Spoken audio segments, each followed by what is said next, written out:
ګرانو کتونکو د مامزه یونین اف جرنالست چیرمن حاجی فیض محمد هم را سره موجود دی، دلته کې راسره نور صحافیان ملګري موجود دي. زموږ ملګري جهانګیر خان چې کوم دی په هغه هم په دې کې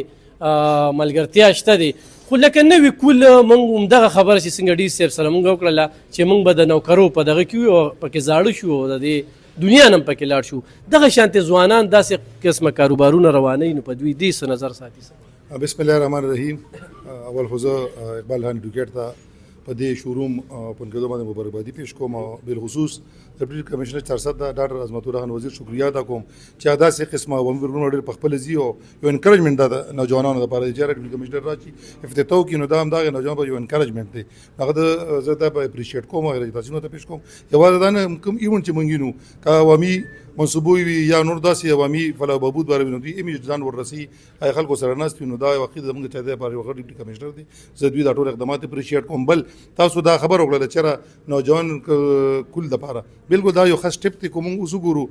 نوجوانان نسل چې دی هغه د کمپیوټر انجینیرینګ ساري د میډیکل او انجینیرینګ دغه نه ټول کمپیوټر ساينس ته دي نه سبا کمپیوټر ساينس او ډیل واس سبجیکټ جوړ شوی دی او د ما په خیال کو تاسو لاړ شئ په کم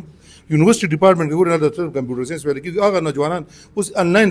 بزنس شروع کړی، بلکې زما خپل یوز وی دی مختلف ځای نه انلاین بزنس کې کمپیوټر ساينس هم یو ارننګ ورته کیږي. نو زما په خیال د جاب په ځای باندې ټول هغه لخت روان دي. موږ ځان ته دا میسج ورکو چې دا سی ای دغه د ای بایک ته دي سي د دې ټول فنکشن تاسو وی چې د کې دغه دادي ریپټیشن پکانه خو لګا ټول هغه خبره ده چې دا 60 مایل نه برزینه، نو دا ډېر ښه سټپ دی به 60 مایل بر نه زی د اکسیډنټ او خطرات به دې ډېر کم پیدا کیږي. ورته نوجوان نه